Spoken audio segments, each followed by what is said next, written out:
안녕하십니까. 조선일보 경제부의 박사기자 방현철입니다. 지금은 생방송으로 보내드리는 방현철 박사의 월스트리트 시간입니다. 매일 아침 8시 글로벌 경제의 신호등이자 알람 시계인 월스트리트의 주요 이슈를 세 가지 이슈로 포인트로 정리합니다. 그리고 차례차례 이슈를 격파해 볼 텐데요. 그럼 7월 9일 금요일 생방송 방현철 박사의 월스트리트를 함께할 분을 소개해 드리겠습니다. 삼성증권 글로벌 주식팀의 장효선 팀장님이십니다. 안녕하세요. 안녕하십니까. 네, 여기 오시는데 불편함은 없으셨나요? 네. 저 정동길 원래 좋아하는데 네. 이 뒤편에 이렇게 또 좋은 골목과 건물이 있는지 몰랐습니다. 네, 저희 회사 풍광이 굉장히 좋다는 또 말을 듣습니다. 예. 주가가 근데 최근에 올랐다고 그러는데 내가 가진 주식은 떨어졌다 뭐 이런 얘기들 많이 하는데 그런 고객들 문의가 많이 좀 오나요? 요즘 사실 그런 문의들이 너무너무 많고요. 아, 그래요? 이제 왜 그러냐면은 작년만 하더라도 사실은 한국의 투자자분들, 뭐 소위 말하는 이제 주린이라고 불리는 분들이 이 주식 시장에 어떻게 보면 이제 처음으로 나의 소중한 돈을 한번 넣어보기 시작을 했는데 넣자마자 웬만한 종목들이 다 주가들이 많이 오르고 특히 이제 이해하기가 쉽지 않았습니까? 언택트니까 뭐 플랫폼 오르겠지, 반도체 오르겠지, 전기차 오르겠지 이제 이런 식의 느낌을 갖고 투자를 했는데 그게 한국에 투자했건 미국에 투자했건 중국에 투자했건 다 대박이 났었었단 얘기죠. 그러다 보니까 사실은 이 주식이라고 하는 것은 어떻게 보면 이 정말 위험한 자산으로서 이 투자를 할 때 어려움이 많이 있는 것인데 처음 오자마자 사실 좋은 시기를 많이 겪었었고요. 근데 이제 올해 들어서는 연초에는 성장주가 좋을 거다라고 해서 들어갔었다가 그게 꺾이면서 경기 민감주가 좋을 거다라고 해서 또 들어가니까 다시 또 그게 꺾이면서 요즘은 소위 말하는 빅테크 종목 몇 종목만 오르다 보니까 사실은 많은 투자가분들이 힘들어하십니다. 그래가지고 사람들이 좀 내가 가진 건 안 오른다 뭐 그런 얘기들을 많이 하는군요. 맞습니다. 야, 자 이제 본격적으로 월스트리트 얘기 시작하기 전에 잠시 잠깐 브리핑을 하고 들어가도록 하겠습니다. 9일 새벽에 끝난 월가 증시에서 다우지수는 0.8%, S&P 500은 0.9%, 그리고 나스닥은 0.7% 하락했습니다. 미국 노동부에 따르면 지난주에 신규 실업수당 청구는 37만 3천 명이었습니다. 전주보다 2천 명이 늘었고 월가 전망인 35만 명보다도 훨씬 많았습니다. 코로나 팬데믹 이전만 하더라도 주간의 신규 실업수당 청구는 한 20만 건 정도였습니다. 자, 이렇게 해가지고 짧게 좀 브리핑을 마쳐봤고요. 이제 월스트리트의 세 가지 키워드 포인트를 한번 정해보도록 하겠습니다. 첫 번째, 한방 맞은 골디락스 기대. 두 번째, 국채가 월가의 밈자산. 세 번째, 블랙록 미국 주식 정점 지났다. 자, 이렇게 세 가지 포인트를 정해봤습니다. 이제 이 포인트들을 가지고 하나하나 이슈를 격파해 보도록 하겠습니다. 첫 번째, 이 한방 맞은 골디락스 기대입니다. 오늘 새벽에 끝난 월가 증시에서 3대 지수가 모두 하락을 했는데요. 특히 이제 경기 회복 수혜주로 꼽힌 항공주, 의류주, 유통주들이 상당히 좀 하락세를 주도했습니다. 지금까지 사실 월가는 골디락스 경제를 기대하면서 지금 좀 상승세를 이어왔는데 좀 갑자기 한 방 맞은 것 같아요. 왜 이렇게 좀 분위기가 좀 바뀌었는지 장 팀장님 어떻게 생각하십니까? 네, 뭐 이것은 아주 너무 간단하게 보시면 될 것 같습니다. 예, 저희도 이 코로나 끝난 줄 알았는데 뭐 내일부터는 또 다음 주부터는 뭐 2인으로 모임도 유지한다고 그러죠. 이제 뭐 그런 식의 느낌이 한국뿐만 아니라 전 세계적으로 다 나타나고 있다. 이러다 보니까 당장 그러면 다음 주에 잡혀 있는 모임은 어떡하냐부터 시작을 해서 저희가 활동할 수 있는 그런 상황이 예전에 비해서 예상했던 것보다 훨씬 더 작아지다 보니까 예를 들자면 여행을 제대로 갈 수 있을까, 또 극장을 갈 수 있을까, 테마파크를 갈 수 있을까 이런 식의 부분들이 걱정이 되다 보니까 전반적으로 경기 둔화에 대한 우려가 좀 커졌다라는 부분이 하나가 될 수가 있을 것 같고요. 또 한 가지의 내용은 이 미국의 연준에서 이 테이퍼링에 대한 가능성을 한번 언급을 했었는데요. 지난달 초에 이 언급을 하니까 오히려 역설적으로 야 이제 연준에서 움직이니까 인플레이션에 대한 우려가 떨어질 수 있겠다. 경기가 너무 호황인 것을 연준에서 잡으려고 테이퍼링을 해서 들어가는 것이기 때문에요. 오히려 연준이 건드릴 수 있는 건 단기 금리지만 장기 금리라고 하는 거는 중장기적인 경제의 성장성을 얘기하는 거거든요. 경제의 성장성이 이제는 조금 피크아웃치고 내려올 수 있겠다라고 얘기가 되다 보니까 예. 연준에서 오히려 움직이는 것이 장기 금리를 더 떨어뜨리는 그런 요인으로 작용하고 있다라고 네. 보시면 되겠습니다. 예, 그렇게 크게 두 개. 뭐 첫 번째 일단 그 코로나가 다시 좀 확산되는 거 아니냐, 뭐 이런 우려가 있는 거고, 두 번째 이제 연준의 이제 저기 그 테이퍼링에 관한 뭐 얘기들 하니까 이제 이제는 이제 좀 경기가 이제 피크 치고 이제 떨어질 수 있는 거 아니냐, 뭐 이런 두 가지를 좀 말씀을 맞습니다. 해주셨습니다. 예, 일단 근데 골디락스 경기 그러면은 사실 뜨겁지도 않고 차갑지도 않은 그런 경제를 얘기하는 거잖아요. 네네. 그러니까 지금까지 뭐 인플레 우려 뭐 이런 얘기 했었는데 그거에 대해서는 그 연준이 좀 일시적이다 이렇게 얘기한 게 이제 또 월가에서 먹혀들었고, 네. 그리고 또 그 말씀하신 대로 이제 시장 금리, 장기 금리는 하락세로 돌아섰고, 그러면서 이제 경기는 조금씩 이렇게 회복되는. 네. 그러니까 지난 주에 나온 거 보면 고용 지표는 한 85만 명 네. 이렇게 늘어난 걸 6월에 나오니까 조금씩 이렇게 회복되는 걸로 보이니까 그 너무 좋지도 너무 낮지도 않은 이런 골디락스 경기가 계속될 거다, 이게 상당히 월가에서 생각했었는데 네.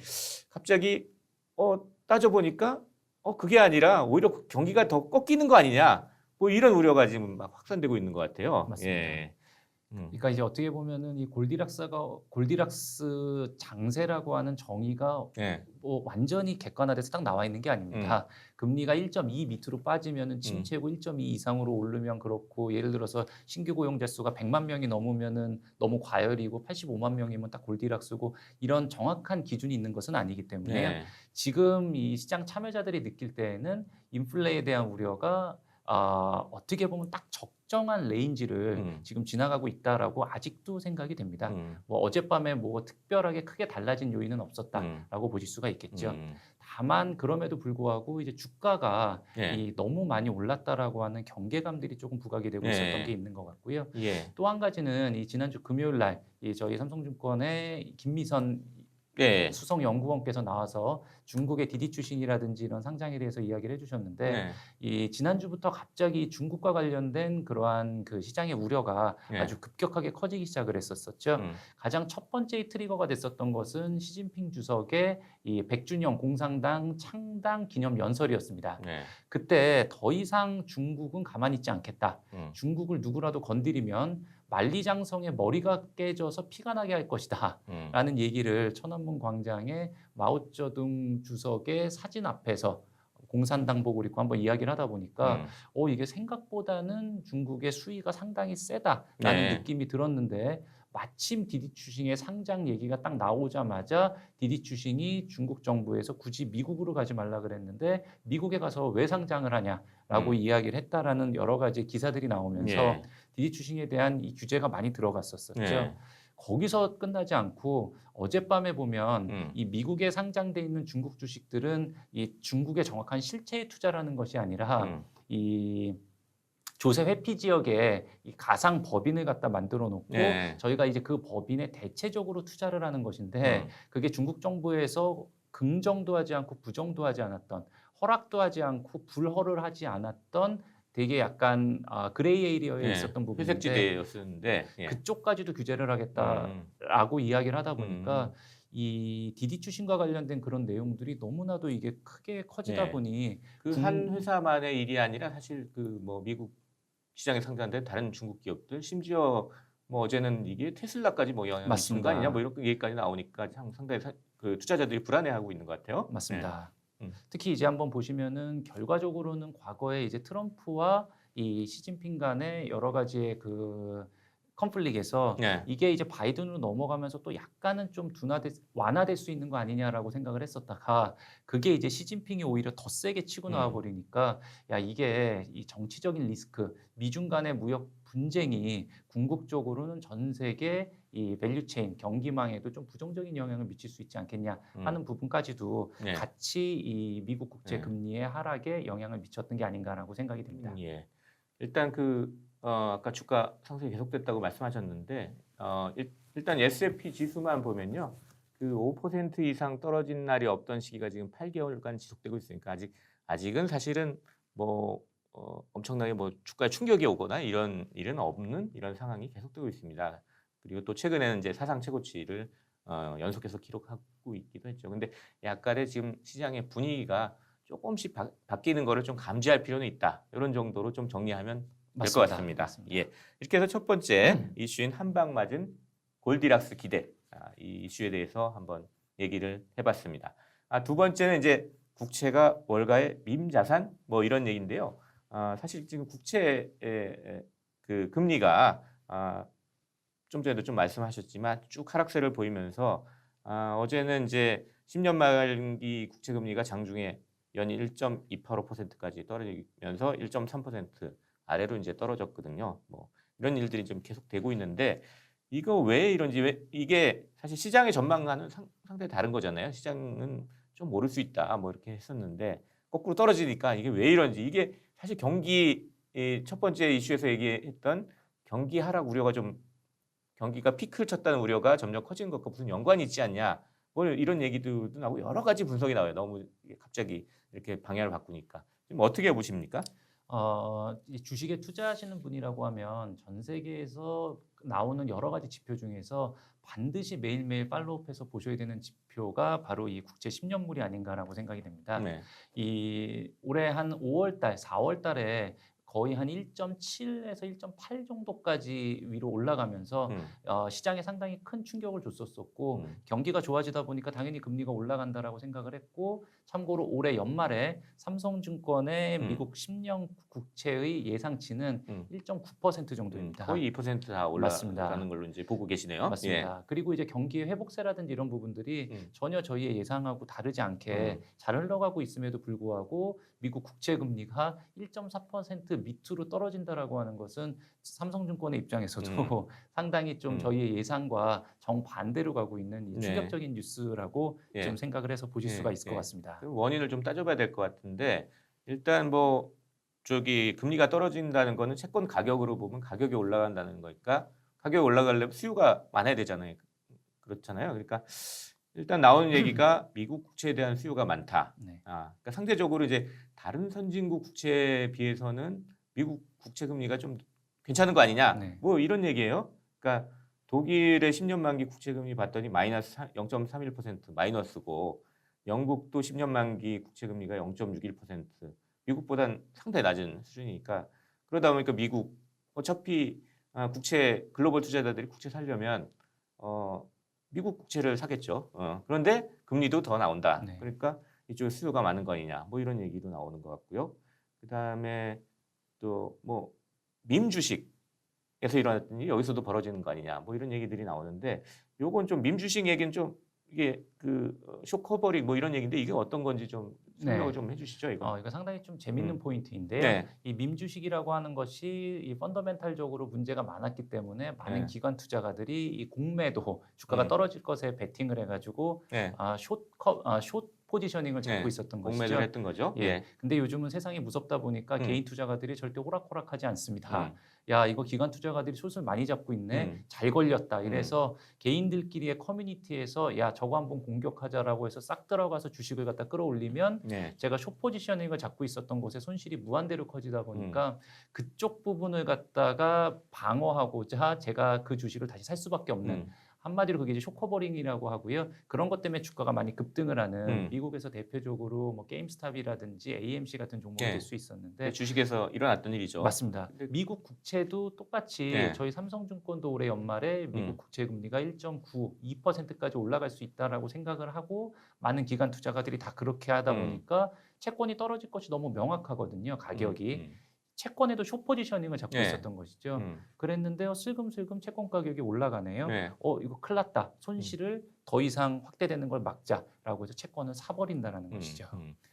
그러니까 밈 주식에서 일어났던 현상이 똑같이 국채 시장에서도 일어나서 이게 또 새로운 월가의 밈 자산 아니냐, 뭐 이런 말들이 또 나오고 있다고 합니다.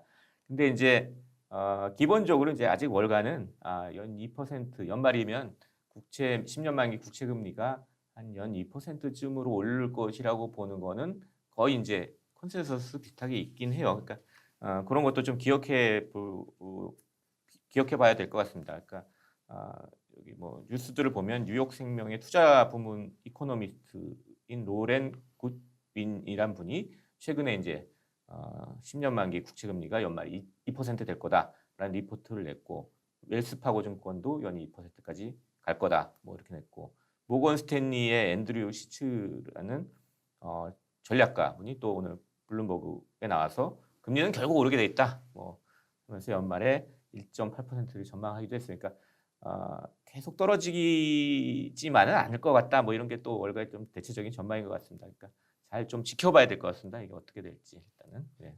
네, 저희 삼성증권도 음. 1.9%의 리포트를 네. 냈다라고 보시면 될 것 같습니다. 삼성증권 말도 맞아야 될 텐데요. 걱정입니다. 자 이렇게 해서 두 번째 이슈인 이제 미국 국채금리 얘기를 해봤습니다. 갑자기 저기 밈 주식과 같은 일이 국채시장에서도 좀 일어나고 있다. 이런 얘기를 해봤습니다. 그럼 세 번째 포인트, 세 번째 이슈로 한번 넘어가 보도록 하겠습니다. 블랙록이 이제 저 반기 보고서를 냈는데요. 반기 보고서 중에 이제 미국 주식에 대한 전망을 좀 바꿨어요. 그러니까 원래 비중 확대였는데 중립으로 내렸습니다. 근데 블랙록은 이제 세계 최대의 자산운용사 아니에요? 근데 그 운용 자산이 보니까 작년 말에 나온 거 보니까 8조 6,800억 달러, 그러니까 약 1경 원에 달하는 돈을 지금 굴리는 회사니까 이런 회사에서 이 보고서에서 나온 얘기들이 상당히 시장에 사실 영향을 미칠 가능성이 상당히 높은 거죠. 근데 블랙록은 1년에 2번, 그러니까 연말에 한 번 내고 그리고 반기 보고서 미드 리포트라고 해서 2번을 냅니다. 이제 그 중에 이제 중간 보고서가 되겠습니다. 여기서 미국 주식에 대한 투자 의견을 바꿨는데 이게 삼성증권도 이렇게 보고 계시나요? 네, 저희는 그렇게 보고 있지는 않고요. 그래요? 좀 다르군요. 예. 네네. 예. 저희는 뭐 미국 주식 워낙 좀 좋은 그 퀄러티한 이름들이 많이 있기 때문에 네. 미국 주식에 대해서는 계속적으로 좀 긍정적인 의견을 갖고 있는데요.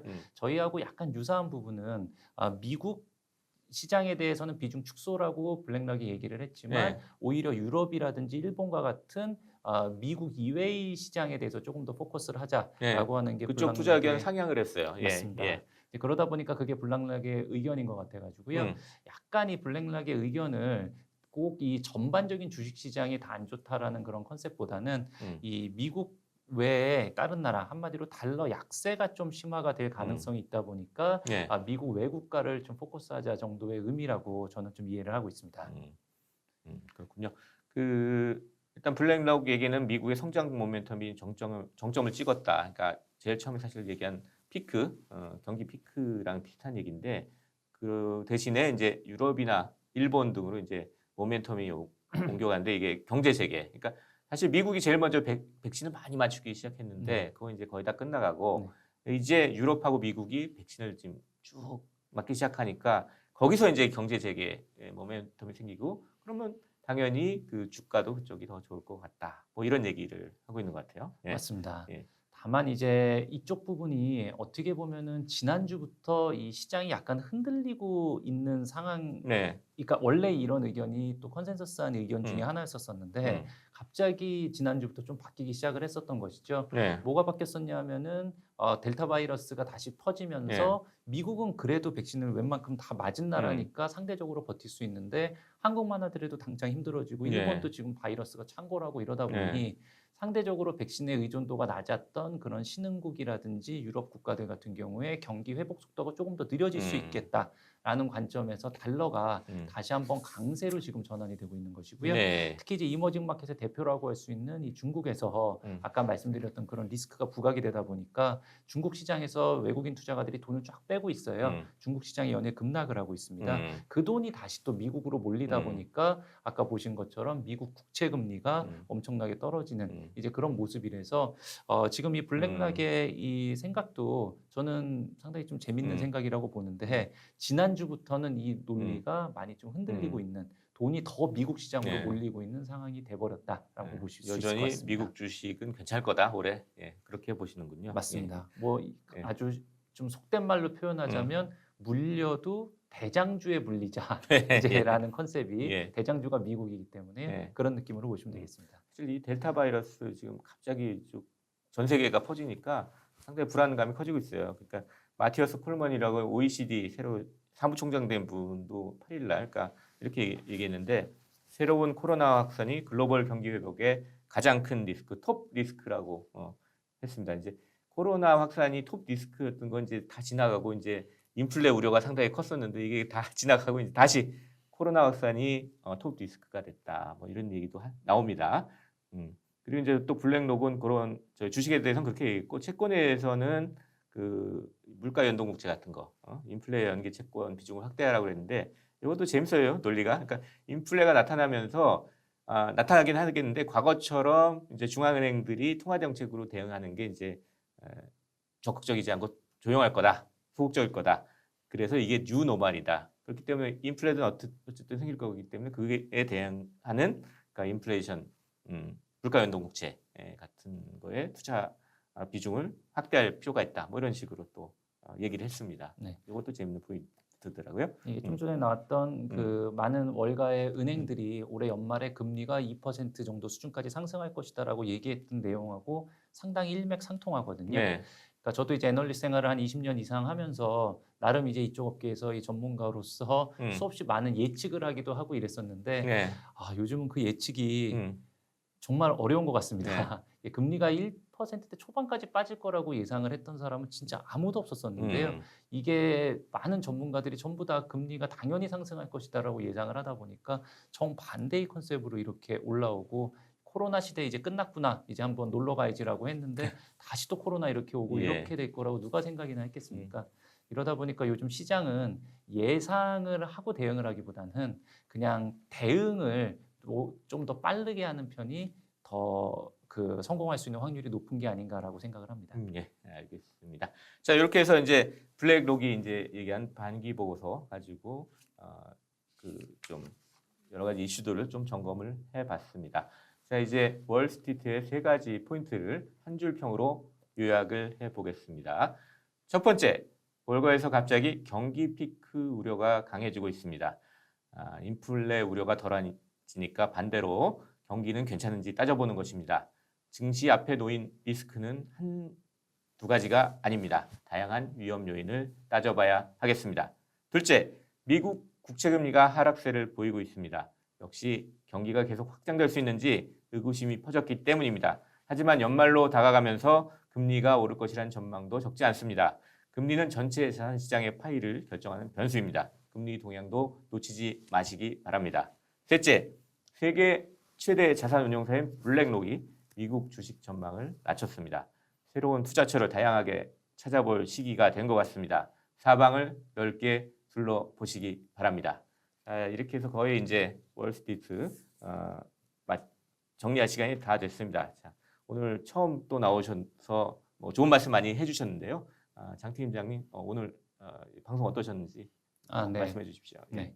최근에 이제 개인 투자가들이 정말로 많이 힘든 그런 상황에서 제가 나와서 이렇게 좀 도움이 됐는지 모르겠습니다. 지금 현재 상황은 이 전문가들의 예상이 정확하게 맞을 수가 없는 정말로 급변하는 상황이고 이 종목 간, 섹터 간의 순환매도 너무나도 빠르게 일어나고 있으며 이 국가마다의 이 주식 시장에서의 편차도 너무나도 크게 나타나고 있기 때문에요.